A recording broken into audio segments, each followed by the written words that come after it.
bien longtemps, vivait un sorcier, un vieux magicien plein d'expérience, qui pouvait faire toutes sortes de prodiges. Il pouvait changer des princes en souris, des cailloux en or pur, et disparaître lui-même en un clin d'œil dans un nuage de poudre bleu pâle. Le sorcier habitait un château perché sur une hauteur dominant le Rhin. C'était un château garni de tours et de tourelles, parcouru par de nombreux couloirs voûtés qui conduisaient à une cave humide et très sombre. Là se trouvait l'atelier du sorcier. L'un des côtés portait de haut en bas des rayons garnis de livres poussiéreux et moisis reliés en cuir.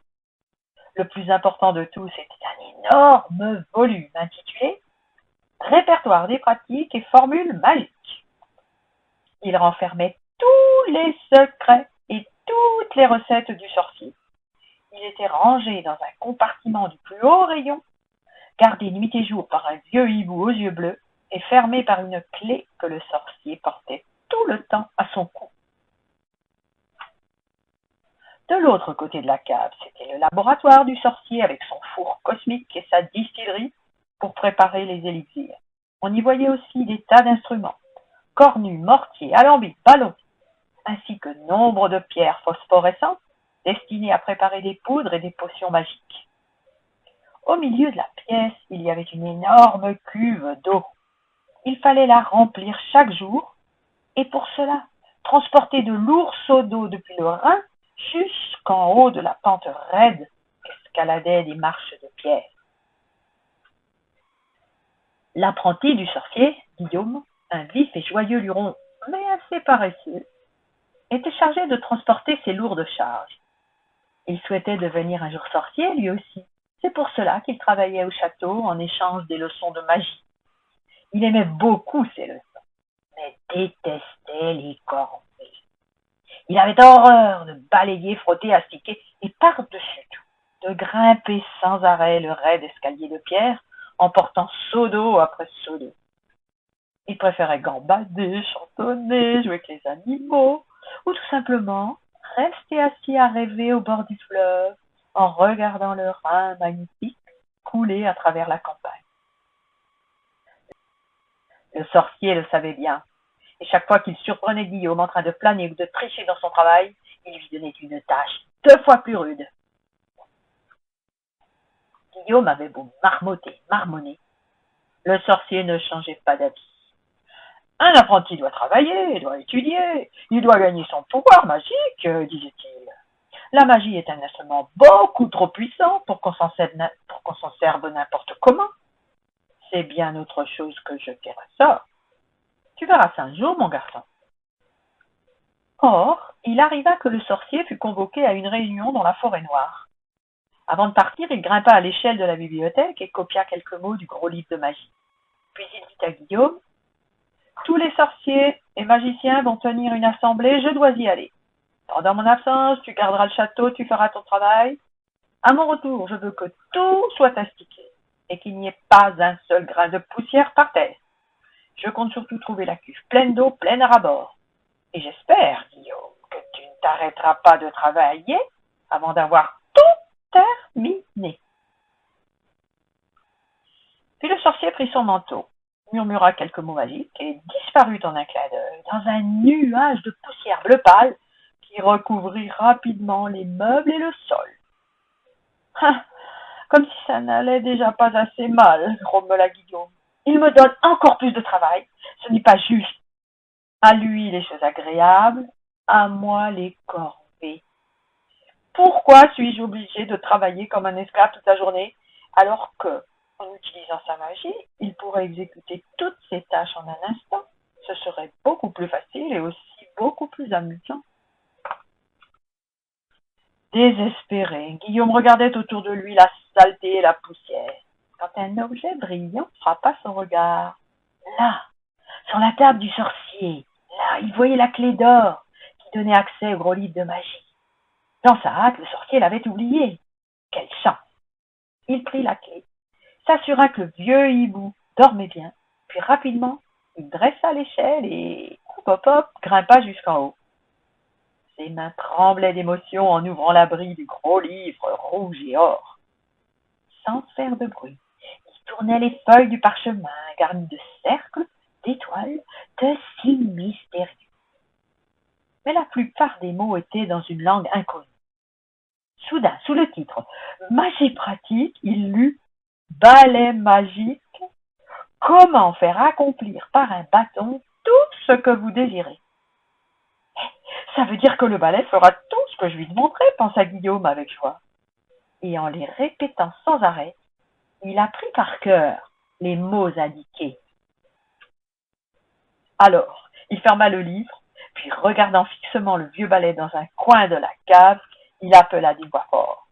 Amstram, gram, broum! Abracadabram, groum! Vieux balai, réveille-toi! Apporte l'eau à plein seau et fais vite tous mes travaux. À ce bruit, le hibou s'agita, battant si fort des ailes que l'échelle se renversa et se cassa en deux. Heureusement, Guillaume tomba sur le crocodile empaillé du sorcier et n'eut pas de mal. Mais il restait là, étendu, tout étourdi. Tout d'abord, rien ne se produisit. Avait-il bien dit les mots qu'il fallait? Oui, regardez, le balai s'agitait puis se dressait. Épépé pourra. Les mots magiques étaient les bons et le balai commençait son travail. Guillaume lui montra le seau. Hop, hop. Avançant par petits bonds, le balai se pencha et le ramassa. Puis il sautilla à travers la cave, sortit par la porte du château et descendit le rapide escalier de pierre jusqu'au Rhin. Hop, hop, hop, hop, hop. Arrivé au bord du fleuve, il se pencha, emplit le seau, puis il fit demi-tour et par petits sauts, hop, hop, hop, hop, remonta l'escalier. Sans s'arrêter, le balai transporta l'eau dans le seau, dans la cave et le vida dans la cuve. Puis il recommença, et sautillant, hop, hop, hop, boitillant, clopant, penché, redressé, il redescendit jusqu'au fleuve. Guillaume était ravi. Hurrah, s'écria-t-il, ça y est, j'ai réussi. J'ai fait travailler la magie à ma place. Il prit le chat du sorcier dans ses bras et se mit à danser et à chanter à travers toute la pièce. Pendant ce temps, le balai continuait à sautiller, à verser de l'eau dans la cuve. Mais Guillaume n'y pensait même plus. Il caressait les serpents et salamandres favoris de son maître, jouait aux billes avec les cailloux magiques, et même se préparait une tasse de thé sur le fourneau cosmique. Pourquoi pas? Le sorcier était au loin, et puis, puisque le travail se faisait, personne n'en saurait jamais rien.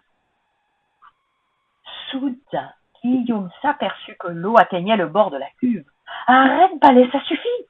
Arrête! Retourne dans ton coin!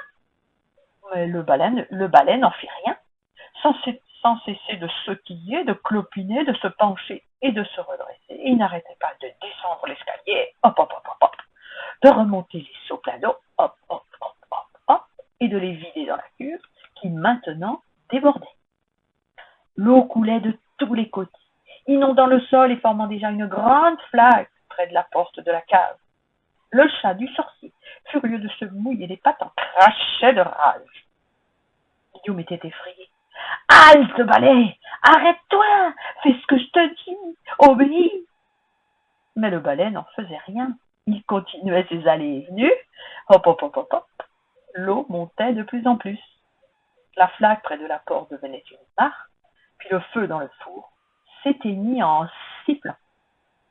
Seules les salamandres se réjouissaient de ce déluge où elles pouvaient s'y battre et nager tout leur content.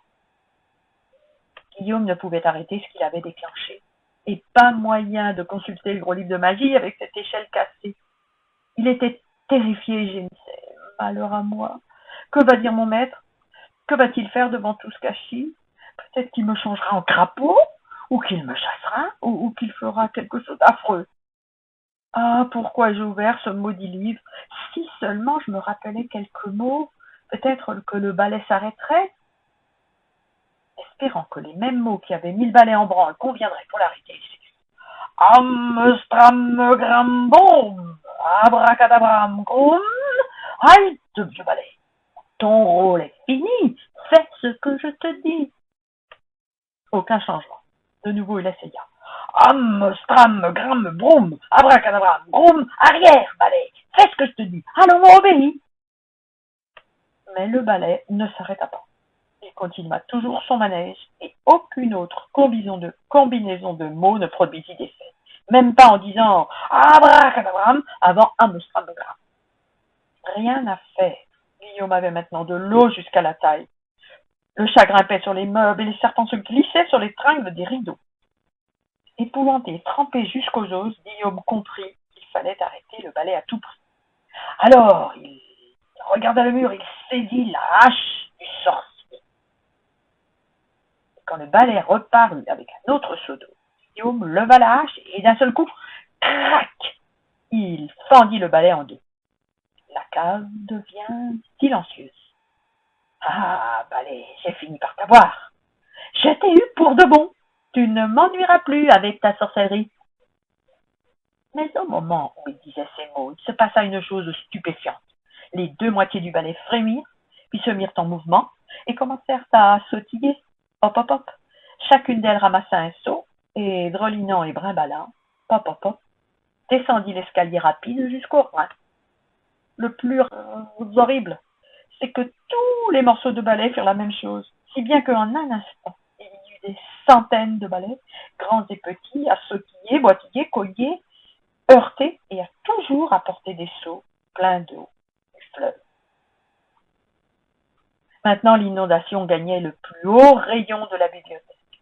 Guillaume nageait pour ne pas couler et essayait d'attraper le livre de magie sans y parvenir.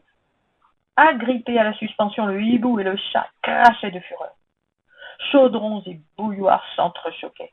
Les poudres magiques et les élixirs se diluaient dans l'eau, qui virait au rouge et au violet. Et les balais continuaient toujours leur chaîne.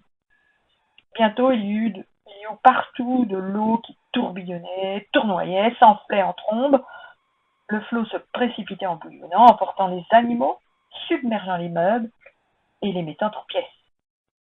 Sur le rebord supérieur de la bibliothèque, les doigts de Guillaume glissaient lentement mais régulièrement. « Au secours! Au secours, maître! Je tombe! Vite, vite, maître! Je me noie! » Mais soudain, il se fit une lumière aveuglante. Dans un nuage de poussière bleu pâle, le sorcier apparut en haut des marches.